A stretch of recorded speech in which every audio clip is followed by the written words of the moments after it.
Hello friends, welcome to Chanakya group of economics.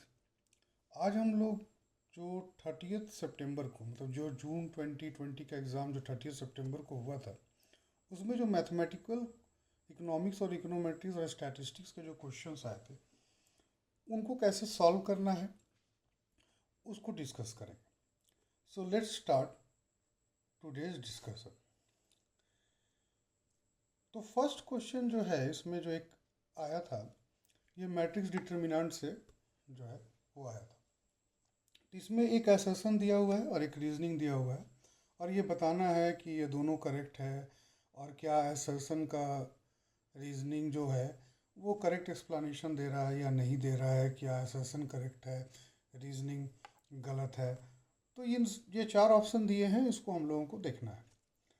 तो ये first assertion जो बता रहा है, जो असर्शन जो हमारा का बोल रहा है, वो बोल रहा है कि if A is any matrix given by, matrix form में दिया हुआ है 503 -102 और 101, then determinant A equals to 0 since all elements in the column 2 are 0। तो ये एक हुआ। और दूसरा उसका रीज़न दिया हुआ है कि Laplace expansion permits evaluation of determinant along any row और कॉलम।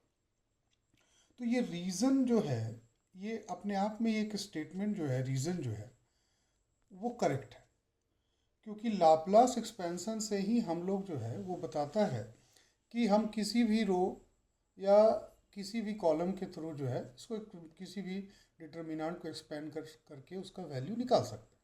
तो ये राइट है। अब क्या है कि तो ये मतलब ये रीज़न राइट है। अब क्या ये डिटर्मिनेंट का वैल्यू जो है वो ज़ीरो आ रहा है? हाँ, क्यों ज़ीरो आ रहा है? इसलिए क्योंकि अगर इसको एक्सपेंड करेंगे कॉलम 2 में, वहाँ सारे एलिमेंट ज़ीरो आते हैं। ठीक है, तो अगर मैट्रिक्स का एक्सपेंशन देखेंगे तो हम लोग इसको ऐसे कर सकते हैं, मैट्रिक्स ए का एक्सपेंशन जो वैल्यू हम लोग निकालने का है वो रहेगा। तो और बीच वाला जो सेकेंड वाला जो है कॉलम, इसके थ्रू हम लोग कर रहे हैं। ठीक है, तो उसका वैल्यू होगा -0, क्योंकि सेकेंड से स्टार्ट कर रहे हैं तो माइनस, फर्स्ट से स्टार्ट करते तो वो होता प्लस से होता था, तो माइनस। और उसके बाद जो है ये बीच वाला रो में हटा देंगे और ये हटा देंगे, तो ये इसका वैल्यू आ जाएगा -1 2 1 1 प्लस फिर ज़ीरो। अब ये बीच वाला रो और उसके दोनों बीच वाला रो हट जाएगा, तो ऊपर बचेगा 5 3 और 1 1। और फिर लास्ट वाला जो है वो फिर माइनस होगा, -0 इंटू 5 -1 और 3 2। तो इसको एक्सपेंड करेंगे, तो एक्सपेंड में होता है ये क्रॉस मल्टीप्लाई करते हैं हम लोग, इधर से इधर दोनों मल्टीप्लाई करते हैं, फर्स्ट वाला से सेकंड को सब्सट्रैक्ट करते हैं। बट यहाँ पर करने की उसकी ज़रूरत नहीं, क्योंकि किसी भी चीज़ को अगर हम जीरो से मल्टीप्लाई करते हैं तो उसका वैल्यू ज़ीरो आता है, इसलिए इस मैट्रिक्स का वैल्यू ज़ीरो आ गया। तो इसके हिसाब से ये असर्शन जो है वो करेक्ट है ना, क्योंकि बीच वाले से एक्सपेंड किए हम तो ज़ीरो वैल्यू आया, है ना। ऐसे किसी से भी करते तो ज़ीरो आता, लेकिन वो जो क्वेश्चन में दिया हुआ उसके हिसाब से। और ये क्यों हुआ? क्योंकि लाप्लास एक्सपेंशन जो है वो हमको परमिट करता है और ये भी राइट है, तो ये इसका करेक्ट एक्सप्लेनेशन है, इसलिए इसका आंसर जो है वो हो गया ए।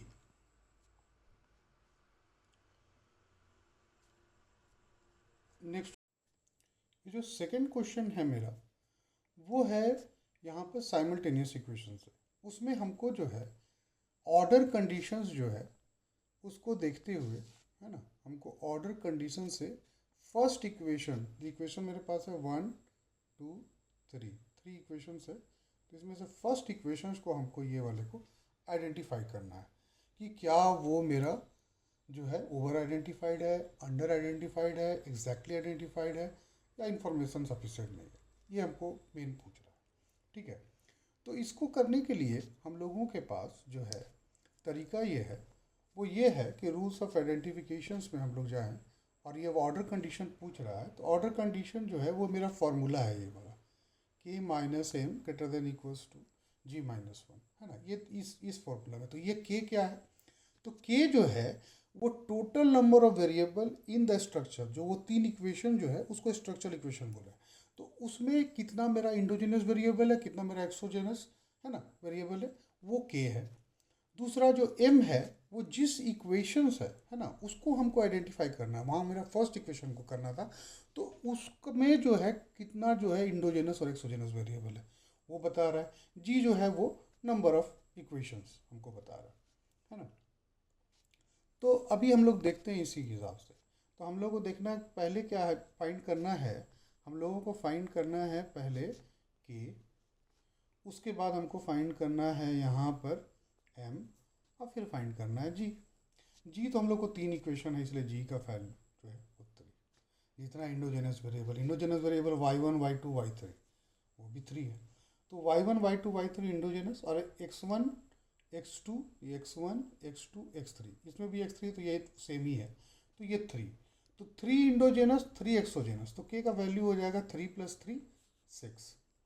उसके बाद m का वैल्यू, चूँकि हमको फर्स्ट इक्वेशन को आइडेंटिफाई करना है, तो इसमें टोटल नंबर वेरिएबल क्या है, y1 y2 x1 x2 है ना। एरर टर्म को हम नहीं काउंट करते हैं, तो 1 2 3 4, तो m = हो गया 4 है ना। तो k - m जो है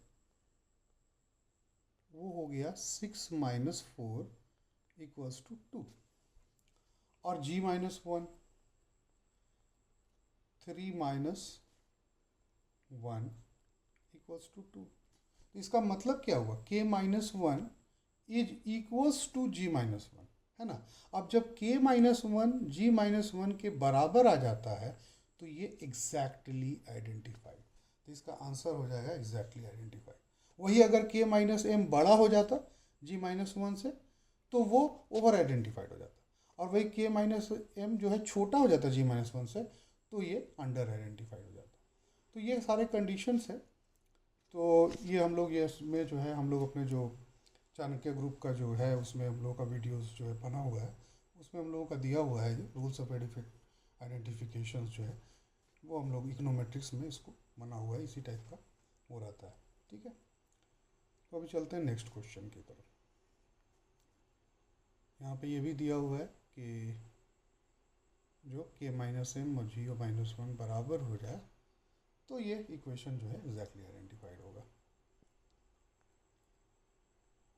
तो हम लोग नेक्स्ट क्वेश्चन को देखते हैं, है ना। इसमें दिया हुआ है नेक्स्ट क्वेश्चन में कि the sample size = 400 and sample mean is 99, population mean is 100 and compute the Z statistics, है ना, एट -2.5। ठीक है, इसको हम लोगों को निकालना है ना। तो जेड, सबसे पहले तो हम लोग जानेंगे कि जेड स्टैटिस्टिक्स का फॉर्मूला क्या है। तो जेड स्टैटिस्टिक्स का फॉर्मूला जो है, इसको हम लोग छोटा लिखते हैं, जेड स्टैट = है ना, इसको हम लोग x - mu by standard error. ठीक है, ये हम लोग का फॉर्मूला है, स्टैंडर्ड एरर ऐसे ही लिख रहे हैं हम लोग यहाँ पर। ठीक है, अब ये जो है स्टैंडर्ड एरर हम लोग का क्या है, तो स्टैंडर्ड एरर = स्टैंडर्ड डेविएशन, है ना, जिसको हम लोग सिग्मा से डिनोट करेंगे, sigma is your standard deviation by √n, है ना। ये हम लोग का फॉर्मूला होता है स्टैंडर्ड एरर का। तो स्टैंडर्ड एरर निकालना है, तो ये सिग्मा बाय √n है, और यहाँ पर जो है सिग्मा का ही हम लोग स्टैंडर्ड डेविएशन निकालने बोल रहा है ना, पॉपुलेशन स्टैंडर्ड डेविएशन। तो ये सिग्मा बाय √n जो total number of sample, n is the number of the sample size, तो वो 400 है। तो ये क्या हो जाएगा, दिस बाई 400, है ना, सिग्मा बाई 400। अभी क्या दिया हुआ है कि सैम्पल मीन, तो x है मेरा वो सैम्पल मीन, है ना। तो यहाँ पर जेड स्टैटिस्टिक्स का वैल्यू दिया हुआ है -2.5। ठीक है, और जो है मेरा जो है x जो वैल्यू है that is your sample mean, वो 99 दिया हुआ है। जो म्यू जो है वो पॉपुलेशन मीन है, वो 100 दिया हुआ है। और जो स्टैंडर्ड एरर की जगह पे हम लोग क्या निकाले अभी, सिग्मा बाई √400, इसको हम लोग थोड़ा और सिंप्लीफाई करते हैं, सिग्मा बाई √400 = 20, तो इसको हम लोग लिख सकते हैं 20। ठीक है, इसको हम लोग सॉल्व करेंगे। ठीक है, तो ये -25 हो गया, यहाँ 1 हो गया, और ये सिग्मा बाई 20 हो गया। ठीक है, इसको हम लोग नेक्स्ट एक्सपेरिमेंट में यहाँ पर खिंच हो जाएगा, तो नेक्स्ट में सॉल्व करते हैं, इसको मिटा देते हैं। That will be equals to, हम लोग आया था -2.5 इक्वल्स टू 99 माइनस 100 था ना, तो उसको हम लिख सकते हैं -1 डिवाइडेड बाई सिग्मा बाई 20, ये था। ठीक है, सिग्मा बाई 20 को ऊपर ले जाते हैं, इज इक्वल टू -1 बाई -2.5। ठीक है, और इसको हम लोग लिखेंगे sigma is equal to minus minus plus हो जाएगा, तो ये हो जाएगा 20 बाई 2.5, और इसको हम लोग सॉल्व करेंगे तो आंसर हो जाएगा 8, तो इसलिए इसका आंसर हो गया 8। ठीक है, नेक्स्ट क्वेश्चन, इसमें पूछ रहा है which one of the following response is true as a solution for simultaneous equation biased. ठीक है, तो अगर साइमल्टेनियस इक्वेशन बायस्ड हो, है ना, तो उसका सॉल्यूशन क्या है, क्या चीज़ से हम लोग निकालते हैं उसका सॉल्यूशन। अगर साइमल्टेनियस इक्वेशन बायस हम लोगों को हो जाता है तो उसका सॉल्यूशन हम लोग जो है वो क्या सा निकालते हैं, इन चारों में से किसका निकालते हैं।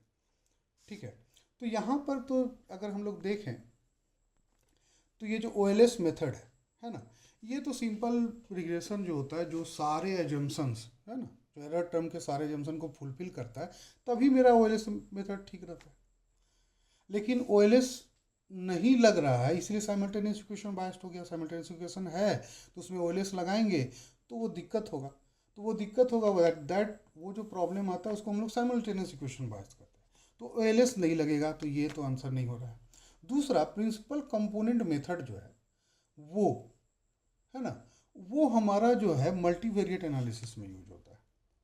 ठीक है, साइमल्टेनियस इक्वेशन में वो यूज नहीं होता, तो ये दोनों नहीं होता है।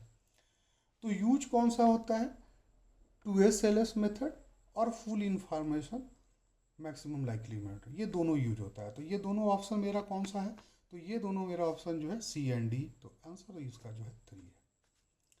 तो इसको जो है हम लोग जो है अपने जो इकोनॉमेट्रिक्स वाले लेक्चर में देखिए, यहाँ मेथड दिया हुआ हम लोग का कि मेथड टू एस्टिमेट पैरामीटर्स, है ना, जो साइमल्टेनियस इक्वेशन है, तो इसमें कौन कौन सा हम लोग यूज कर सकते हैं। तो रिकर्सिव मेथड है, इनडायरेक्ट लीस्ट स्क्वायर मेथड है, ठीक है, फिर इंस्ट्रूमेंटल वेरिएबल मेथड है, 2 स्टेज लीस्ट स्क्वायर मेथड है जो कि ऑप्शन में था, उसके बाद limited information maximum likelihood method है, और मिक्स्ड एस्टिमेशन मेथड है। इतना जो है ये सिंगल इक्वेशन मेथड है ना, एक एक इक्वेशन, जो जैसे हम लोग देखें साइमल्टेनियस इक्वेशन में वहाँ एक से ज़्यादा इक्वेशन होता है, इसलिए साइमल्टेनियस। तो एक एक स्टूडेंट जो क्या कहते हैं इक्वेशन को हम एस्टिमेट करेंगे सिंगल सिंगल, तो वो होता है ऐसे। अगर हम लोग पूरा सिस्टम एक साथ मान लो 3 हो, 4 हो, 10 हो, 20 हो, उसको करेंगे तो वो पूरा सिस्टम मेथड होता है। तो उसमें full information maximum likelihood method जो कि हमारे ऑप्शन में था, तो ये भी था, और 2SLS भी था, और एक और है 3 स्टेज लीस्ट स्क्वायर मेथड, ये जो है सिस्टम मेथड है, ये दोनों है ना। तो ये इसीलिए जो इसमें से देखे जो हम लोग का फुल इंफॉर्मेशन भी है, 2SLS भी है, तो ये यही जो है फुल इंफॉर्मेशन 2SLS जो है, इसलिए ऑप्शन जो है मेरा 3 राइट हुआ। नेक्स्ट क्वेश्चन, इसमें बोल रहा है क्या कि the cross elasticity of demand of metro rides, है ना, is 0.8 and total ridership per day is 1.5 lakh. If price of bus ride rises by 5%, the change in total metro rides will be। ठीक है, तो ये हम लोगों का जो है क्वेश्चन है। तो यहाँ क्रॉस इलास्टिसिटी ऑफ डिमांड है, तो क्रॉस हम लोग इसको लिखते हैं CED, है ना, CED। थोड़ा सा दिक्कत हो रहा है इसमें लिखने में, लेकिन फिर भी ठीक है। That is equals to change in metro ride, है ना, तो ये हम लोग को निकालना है, तो इसको लिखते हैं हम लोग C इन मेट्रो राइड, हम लोग इसको लिखते हैं metro ride, divided by change in price of bus ride, change in P of bus ride हम लोग लिखते हैं, into price of bus ride ना, B राइड लिख रहे हैं, और लिख रहे हैं इसके यहाँ पर क्वांटिटी ऑफ मेट्रो राइड, है ना, ये हम लोग। ठीक है, तो ये जो मेरा दिया हुआ है क्रॉस इलास्टिसिटी है वो 0.8 दिया हुआ है, तो 0.8। चेंज इन जो है मेट्रो राइड है ना, वो हमको निकालना है, तो दैट इज, इसको हम लिखते हैं डेल्टा एम से डिनोट कर देते हैं इसको। चेंज इन प्राइस ऑफ बस है ना, वो कितना से बढ़ा 5%, तो 5% परसेंटेज में जो हम लोग जो है चेंज करते हैं पॉइंट में, तो वो आ जाएगा 5%, तो 0.05 हो जाएगा, ठीक है। Into price of bus ride है ना, तो वहाँ पर क्या बोल रहा है कि एक मान के चलेंगे, क्योंकि 1 से 5% बढ़ गया है ना, 1 से। और यहाँ पर जो है ये दिया हुआ है 1.5 लाख, इसको लिख सकते हैं हम लोग 1.5 लाख को 1 2 3 4 है ना, ऐसा। अब इसमें हम लोग अगर डेल्टा एम का वैल्यू निकालें तो वो हो जाएगा मेरा 0.8 इंटू 0.05 इंटू 1.5 लाख है ना, ठीक है। इसको मल्टीप्लाई करेंगे हम लोग तो इसका आंसर आ जाएगा 6000। तो ये आंसर 3 जो है वो मेरा करेक्ट होगा, ठीक है। नेक्स्ट क्वेश्चन, ये गेम थ्योरी का क्वेश्चन है और इसको सॉल्व करने के लिए हम लोगों को यहाँ पर मैक्स मीन मेथड जानना पड़ेगा, है ना। Max mean method, max mean, min max है ना।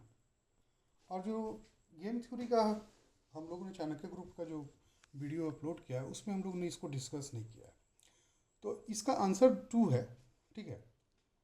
ये जो आएगा इसका आंसर 2 है, ठीक है। इसको चूँकि ये मैक्स मीन और मिन मैक्स नहीं बताया हुआ है, तो इसके लिए एक अलग से वीडियो बना के है ना, जिसमें मैक्स मीन कैसे हम लोग निकालते हैं उसको बना के फिर इस क्वेश्चन को डिस्कस करेंगे, तो वो उसमें करेंगे। अभी के लिए इसका आंसर आप जो है ये जान लो कि इसका जो है आंसर जो है वो 2 राइट है, और इसको हम लोग जो है वो नेक्स्ट वाले वीडियो में इसको सॉल्व करेंगे, है ना, क्योंकि वो बड़ा हो जाएगा सॉल्व में, तो ये वीडियो को मैं ज़्यादा लंबा नहीं बनाना चाहता हूँ, है ना। ये टोटल जो है हाफ एन आवर का इसी में लग जाएगा इसको सॉल्व करने में। वो एग्ज़ाम में सॉल्व करने में नहीं होता, मेथड चूँकि हमको बताना है नहीं है आप लोगों को, इसलिए लग जाएगा। एग्ज़ाम में तो ये 2 मिनट का खेल है अगर आप जानते हो तो, है ना। तो इसको ठीक से समझाएंगे, इसलिए जो है उसको नेक्स्ट वीक में ये हम लोग का जो ड्यू रहा, है ना। नेक्स्ट क्वेश्चन हम लोग देखते हैं, इसमें दिया हुआ है फिर इकोनोमेट्रिक्स का क्वेश्चन है। If the disturbing terms is heteroscedastic है ना, हेट्रोस्केडासिटी का प्रॉब्लम है ना, तो हेट्रोस्कैडिक जो है जो हमारा अगर टर्म है ना, डिस्टर्बेंस टर्म, तो क्या होगा, विच one of the response based on the given statement is true. तो हेट्रोस्केडासिटी अगर रहता है ना, तो पाया जाता है, तो उसमें क्या होगा, है ना, क्या उसमें क्या दिक्कत होगा, उसको अगर हम लोग लगाते हैं वेलेस तो क्या होगा, ठीक है। तो ये कॉन्सिक्वेंसेज ऑफ हेट्रोस्केडासिटी अगर हम लोग देखें, है ना, तो कोफिशिएंट ऑफ एस्टिमेट जो है वो अनबायस्ड रहेगा, है ना।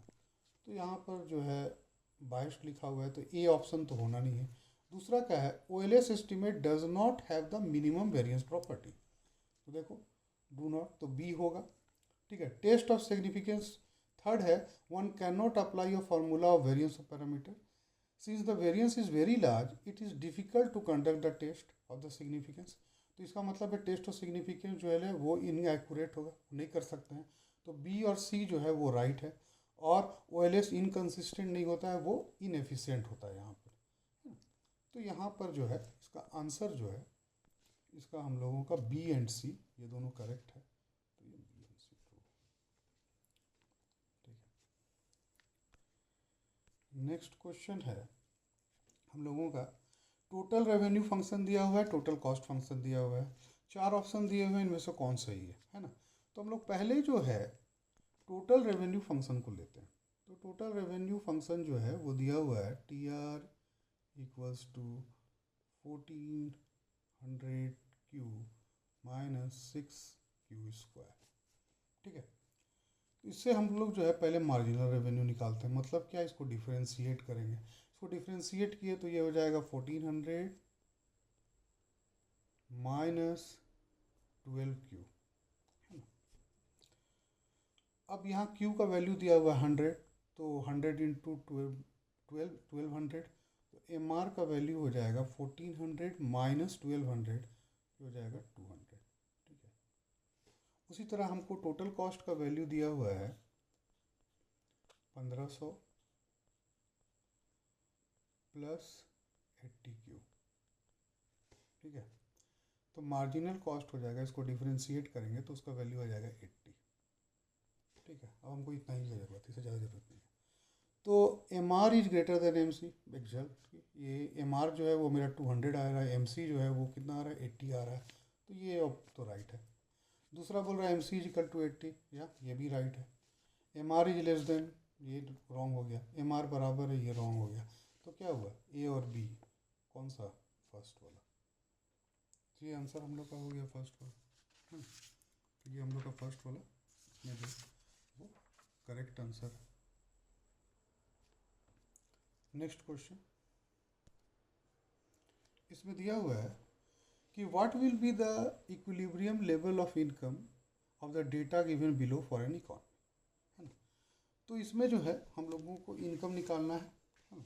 तो इक्विलिब्रियम लेवल ऑफ इनकम के लिए हम लोग का फॉर्मूला जो है वो हमारा जो आएगा y is equal to 1/1 minus b into 1 minus T into, ये ऊपर में होगा c plus I plus G, ठीक है। तो that will be equals to 1/1 minus b के जगह पे मेरा क्या देगा 0.8, तो 0.8 b मेरा MPC है। टैक्स दिया 1 माइनस टैक्स, टैक्स जो है वो कितना दिया 20%, तो 20% मतलब क्या होगा 0.2। परसेंटेज को हमेशा डेसिमल में बदलेंगे 0.2। और जो है सी जो है वो मेरा दिया हुआ है 50, आई जो है वो 100 और जी जो है वो मेरा 30, ठीक है। तो ये हो जाएगा 180 और इधर हो जाएगा 1/1 माइनस 0.8, 1/0.2 माइनस 0.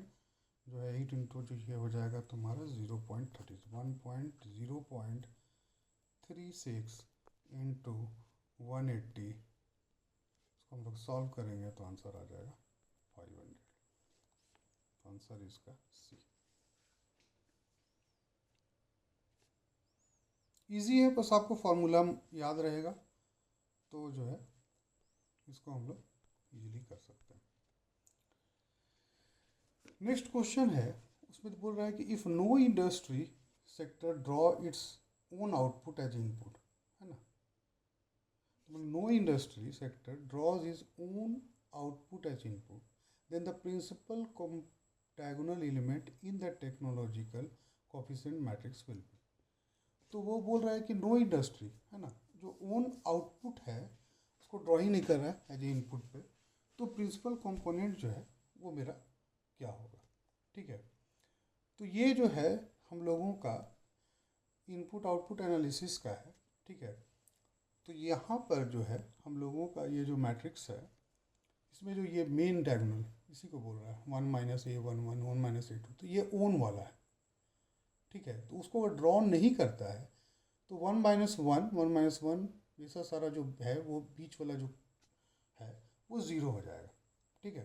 तो वो जो है ये वाला कंडीशन जो हॉकिंग साइमन जो अभी एक नेक्स्ट क्वेश्चन भी आया है इसी से फुलफिल होता है ना।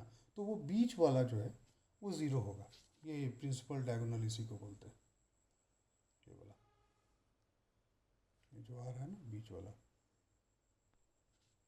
इसी को अपना नहीं ले रहा है तो ज़ीरो, है ना। अपना इनपुट नहीं ले रहा है तो ये सारा चीज़ जीरो, अपना नहीं ले रहा है तो ये बीच वाला उसी का अपना है, A1 1 A2 ये मतलब क्या हुआ, फर्स्ट इंडस्ट्री अपना ले रहा है, सेकेंड इंडस्ट्री अपना ले रहा है, थर्ड इंडस्ट्री अपना ले रहा है, तो nth इंडस्ट्री अपना ले रहा है, तो ये वाला जो है ये that is equals to zero, ठीक है। तो ये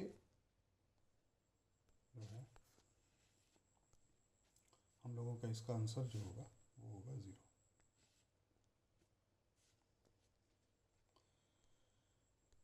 नेक्स्ट क्वेश्चन है, इसमें बोल रहा है कि गिवन जो है sigma is the standard deviation of A given series if to each and every observation of the series is added a constant k, then what will be the standard deviation of the new series, है ना।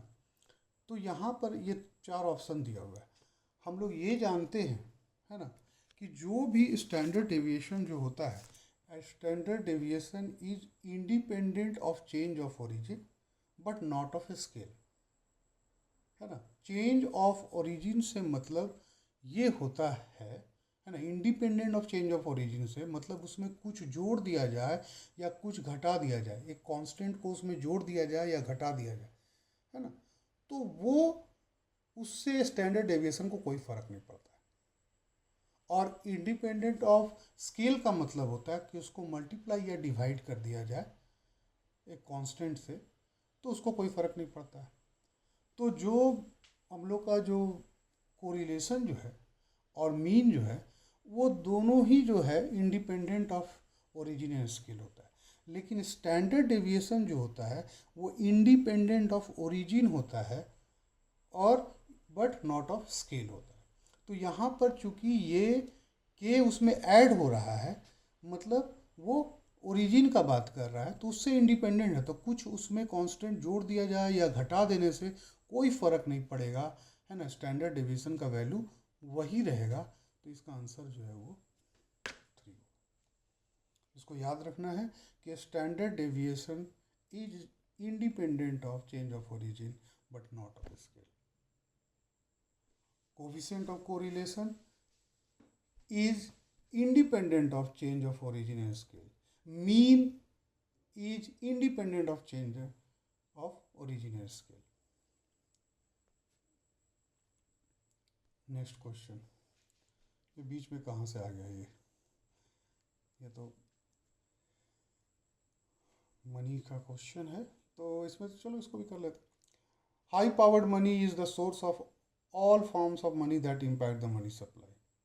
बिल्कुल, ये monetary base होता है ना, जो reserve जो भी कैश जो रहता है, जितना बैंक का डिपॉजिट प्लस जो है जो नोट जारी करता है जो है रिजर्व बैंक, वो रहता है, ठीक है। Credit is created by commercial credit, ये भी सही स्टेटमेंट है, बट फर्स्ट स्टेटमेंट को जो है वो सेकेंड स्टेटमेंट जो है वो उसको एक्सप्लेन नहीं कर रहा है। दोनों अपने जगह सही हैं बट वो एक्सप्लेन नहीं कर रहा, तो इसलिए इसका आंसर 2 हो जाएगा। 2 इसका आंसर, ठीक है। नेक्स्ट क्वेश्चन है जो अभी हम लोग तुरंत देख लेते हैं। What which of the following is the Hawkins Simon condition, ठीक है। Determinant A should be positive, determinant I minus A should be positive, determinant I minus A should be negative, principal diagonal elements of matrix I minus A should be positive, ठीक है। तो इसको हम लोग चूँकि यहाँ पर देखे थे, हम लोग का पास है, तो उसको देख लेते हैं। 2 कंडीशन है, the determinant of matrix must be positive, तो ये मैट्रिक्स जो है वो मेरा 1 माइनस ए है। तो पहला वाला क्वेश्चन जो है ये हम लोगों का ये राइट हो गया कि जो बी ऑप्शन है ये पॉजिटिव है ना, बी राइट हो गया। दूसरा कंडीशन देखते हैं। दूसरा कंडीशन दिया हुआ है the diagonal element 1 minus A 1 1 A 1 minus A 2 2 should all positive, है ना, ये भी पॉजिटिव होगा। तो यहाँ पर दिया हुआ है principal diagonal element should be positive, तो हम लोग बात किए तो वही है, तो इसलिए ये हमारा बी पॉजिटिव है और डी दोनों को पॉजिटिव होना चाहिए। थर्ड ऑप्शन में ये दोनों है, तो इसका जो है आंसर डायरेक्ट है। ये सब बहुत इंपॉर्टेंट है, ये इससे हमेशा क्वेश्चन आता है ना। इस बार 2 क्वेश्चन आ गया, ठीक है। तो ये डायरेक्ट है, सब प्रॉपर्टीज है। नेक्स्ट क्वेश्चन इसमें दिया हुआ है given the production function Q is equal to 10 L to the power 0.8 K to the power 0.2 the marginal product of labor and marginal product of capital respectively are, ठीक है। तो यहाँ marginal product पूछ रहा है, मतलब क्या है कि ये जो Q दिया हुआ है इसको हम लोग MPL जो है यहाँ पर MPL is equal to del Q by del L, L से इस प्रोडक्शन फंक्शन को हम L से डिफ्रेंशिएट करेंगे तो हमको मिलेगा MPL, और उसको K से करेंगे तो MPK मिलेगा। डिफ्रेंशिएट करते हैं तो ये हो जाएगा 10 और एल से कर रहे हैं तो ये हो जाएगा into 0.8 L to the power 0.8 minus one K to the power 0.2 इनको डिफ्रेंशिएट किया। अब डिफ्रेंशिएशन तो आप लोग को आता ही होगा, सिंपल डिफ्रेंशिएट करना 2 है। इसको सॉल्व करेंगे तो ये आ जाएगा 10 into 0.8 8 L to the power minus 0.2 K to the power 0.2। ठीक है, ये माइनस है तो नीचे आ जाएगा, तो ये हो जाएगा 8 के टू दी पावर 0.2 और नीचे आएगा एल तो वो पॉजिटिव हो जाएगा 0.2। तो इसमें जो है के, इसको हम लोग लिख सकते हैं 8 के बाई एल उसका पावर 0.2। ठीक है, तो यहाँ पर क्या है एम्पियर जो 80 के बाई एल है, तो ए राइट आंसर हो गया एम्पियर। ठीक है, उसके बाद हमको एम पी के निकालना है, तो ए राइट हो गया, इसको याद रखिएगा। फिर हम लोग को निकालना है M P K, is equal to 10 L to the power 0.8 0.2 K to the power 0.2 minus 1। ये हो जाएगा, ये 2 जो है इससे मल्टीप्लाई होकर 2 हो जाएगा 10 0.2 एल टू दी पावर 0.8 के टू दी पावर माइनस 0.8। हम लोग लिखेंगे तो 2 ये नीचे आ जाएगा तो ये हो जाएगा, तो इसको लिख सकते हैं एल बाई के होल टू दी पावर 0.8। तो ये वाला मेरा कौन सा है एल बाई के, तो ये मेरा है सी वाला ऑप्शन। तो ए वाला ऑप्शन सही था, सी वाला ऑप्शन सही था, तो इसमें जो है हम लोगों का जो है ये ऑप्शन दोनों जो है वो सही हुआ। तो ये कौन सा है सेकंड, तो सेकंड वाला आंसर सही हुआ, second is the right answer. Next question, ये टाइम सीरीज का क्वेश्चन है। इसमें बोल रहा है time series under condition E x T is equal to, ये मतलब मीन है उसका मीन, सॉरी, तो इसमें दिया हुआ है क्या है कि E x T is equal to mu है ना, तो उसका मीन दिया हुआ है, उसमें टी नहीं लगा हुआ है ना, और कोवेरियंस जो है उसका एक्स टी और एक्स टी प्लस के का वाई के है ना। तो ये कैसा है, strictly stationary, non stationary, weekly stationary. तो सबसे पहले हम लोग जानते हैं स्टेशनरी क्या होता है। स्टेशनरी मतलब क्या होता है कि वो स्टैटिस्टिकली प्रॉपर्टीज़ जो है ना, जो भी तुम्हारा जो है वो प्रोसेस है ना, जो टाइम सीरीज प्रोसेस है वो अपना स्टैटिस्टिकल प्रॉपर्टी को अगर चेंज नहीं करता है तो वो स्टेशनरी होता है। मतलब उसका स्टैटिस्टिकल प्रॉपर्टी क्या है, मीन, वेरिएंस, कोवेरियंस, वो चेंज नहीं होगा तो स्टेशनरी हो। ठीक है, तो अगर इसमें जो है स्ट्रिक्टली स्टेशनरी मतलब जो है समय के साथ जो है उसका मीन, वेरिएंस, कोवेरियंस कुछ चेंज नहीं करेगा, है ना, मतलब टाइम के साथ वो नहीं बदलेगा। लेकिन यहाँ पर देख रहे हैं कि कोवेरियंस है वो डिपेंड कर रहा है टी प्लस के, तो एक तरह से कुछ टाइम से जो है दो टाइम पीरियड के बीच का जो डिफरेंस है ना, टी और टी प्लस के, तो मतलब जो है टी और टी प्लस के मतलब के का अंतर है, तो उस पर डिपेंड कर रहा है। तो ये स्ट्रिक्टली तो नहीं हुआ है ना, नॉन स्टेशनरी का नहीं है क्योंकि यह म्यू है, तो ये तो अपना प्रॉपर्टी को बचाए हुए है ना। तो वीकली स्टेशनरी होगा। वीकली स्टेशनरी बोलता क्या है कि की जो प्रोसेस जो है उसका मीन जो है सेम रहेगा, लेकिन कोवेरियंस जो दो वैल्यू के बीच, यहाँ पर दो वैल्यू मेरे पास कौन सा है एक्स टी और एक्स टी प्लस के, इन दो वैल्यू के बीच का है ना पॉइंट से पर ही केवल डिपेंड कर रहा है, इसी के बीच का पॉइंट के है उसी पर डिपेंड कर रहा है, तो इसका आंसर होगा वीकली स्टेशनरी। ठीक है, स्ट्रिक्टली कब होता, जब ये के नहीं होता है ना, कुछ भी वैल्यू वाई केवल होता, के नहीं रहता। के अगर है मतलब ये टाइम का पार्ट है, वो टाइम का पार्ट उसमें लग गया तो नहीं होगा। टी होता तब तो नॉन स्टेशनरी हो जाता, अगर वहाँ टी लग जाता, यहाँ म्यू टी लग जाता, यहाँ वाई टी लग जाता, तो ये नॉन स्टेशनरी हो जाता। ठीक है,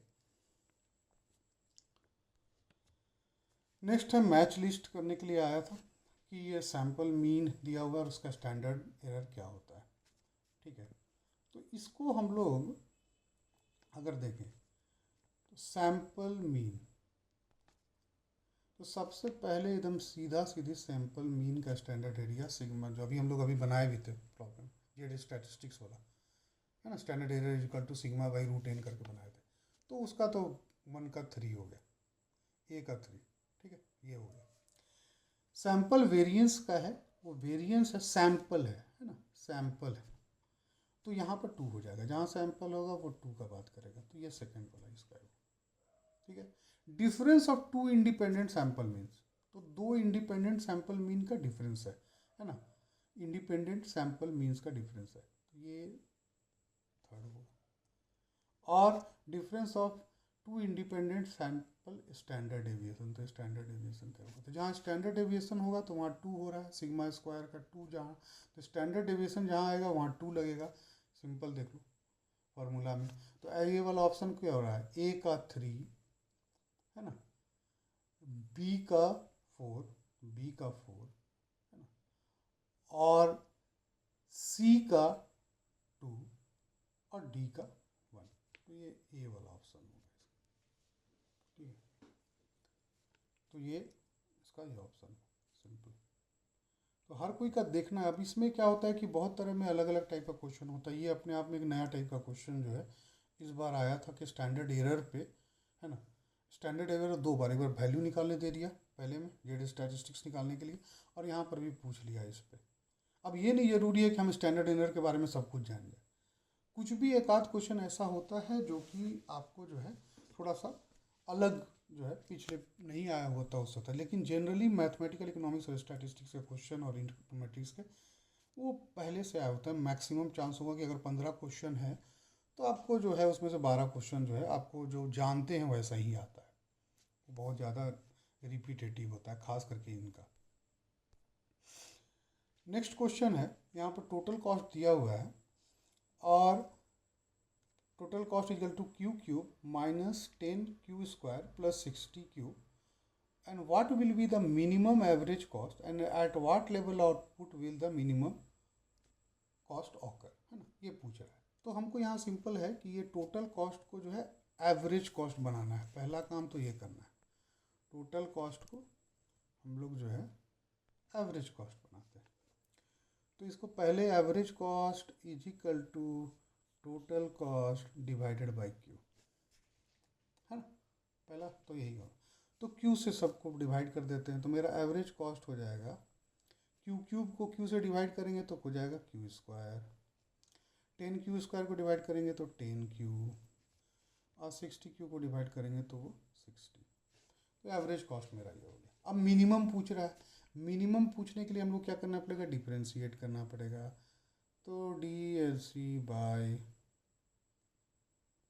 डी क्यू हम लोग करते हैं, इसको डिफ्रेंशिएट करेंगे तो 2q माइनस 10, ये तो 0 हो गया, that must be equals to 0, तो q इज इक्वल टू क्या हो जाएगा, ये 10 उधर चला जाएगा, 2 से डिवाइड कर देंगे तो ये हो जाएगा 5, तो q इज इक्वल टू 5। अब ये दोनों तो कट गए, यहाँ q is equal to 1, q is equal to 2 आया, अब ऊपर 2 में कोई होगा, q इज इक्वल टू 5 आ गया। एवरेज कॉस्ट वाला जो है इक्वेशन में हम अपना q is equal to 5 value put कर देंगे, तो ये हो जाएगा कितना, q स्क्वायर मतलब क्या हो गया 25 माइनस 50 प्लस 60 और 25, 85 माइनस 50, ये होगा 35, तो ये आंसर क्या हो गया 1। सिंपल, बहुत आसान क्वेश्चन था एकदम, सिंपल सिंपल अगर आप जानते हैं डिफ्रेंसिएशन तो बन रहा है।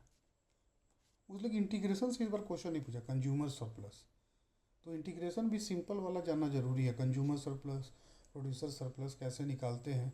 चाहे अगर बोला जाए आपको कि मार्जिनल से आपको जो है टोटल निकालना है, उल्टा डायरेक्शन में जाना है, हम टोटल से मार्जिनल में आए तो डिफ्रेंशिएट करते हैं, मार्जिनल से टोटल निकालना होगा तो हमको जो है इंटीग्रेट करना होगा, तो उसको भी पढ़ना चाहिए, ऐसा नहीं कि उसको छोड़ देंगे। क्वेश्चन ये आया था नेक्स्ट क्वेश्चन कि which one of the following is the valid objective function as a linear programming problem, इसका नाम ही है लीनियर। तो जहाँ लीनियर मतलब क्या है कि एकदम सीधा, है ना, यहाँ पे देखो एक्स स्क्वायर वाई मल्टीप्लिकेशन नहीं होगा, ये देखो यहाँ एक्स वाई मल्टीप्लिकेशन नहीं होगा, X square Y square square हुआ नहीं होगा। जो सबसे सिंपल है वो लीनियर है, ये लीनियर बोलते हैं ना, Y is equal to X plus B, इस टाइप का है ना, ये सब लीनियर है। तो सभी में लीनियर होना चाहिए, लीनियर होने के लिए हमको यहाँ पर ऐसा ही देना होगा, है ना। तो ये जो है कोई स्क्वायर कोई मल्टीप्लिकेशन कुछ नहीं होना चाहिए, है ना, तो सिंपल। तो ये हम लोग का जी का linear programming requires the all the mathematical function in the model to be linear function. तो लीनियर फंक्शन के लिए ही हमको ज़रूरी है, तो सबके लिए ज़रूरी तो लीनियर कौन सा दिख रहा है, तो लीनियर हमको दिख रहा है यही वाला, बाकी कोई लीनियर नहीं, ठीक है। तो इसलिए आंसर इसका 4 होगा। तो यही क्वेश्चंस आए थे हम लोगों का, जो मैथमेटिकल इकोनॉमिक्स स्टैटिस्टिक्स और इकोनोमेट्रिक्स मिला के।